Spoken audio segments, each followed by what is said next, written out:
এক সময় ছিল যখন প্রত্যেক দিন 7জন হেয়ার স্টাইলিশ আমার চুল পরিষ্কার করতে আসতো, কিন্তু আজ আমার মাথায় কোনো চুল নেই।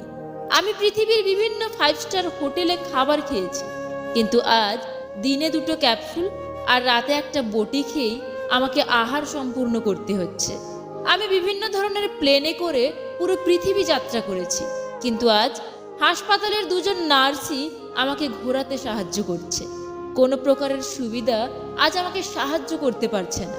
কোনো ধরনের আরাম আজ আর আমি নিতে পারছি না। শুধু কিছু সংখ্যক মানুষের প্রার্থনা, তাদের মুখ, তাদের একটু ভালোবাসা আমাকে এখনো বাঁচিয়ে রেখেছে। এই হলো জীবন। আপনার কাছে যতই সম্পত্তি, ধন দৌলত থাকুক না কেন, আপনি কিন্তু খালি হাতেই ফিরে যাবেন। দয়ালু হন, অন্যের বিপদে সাহায্য করুন, যা আপনি খুব সহজেই করতে পারবেন। টাকা আর ক্ষমতায় থাকা লোকগুলোর থেকে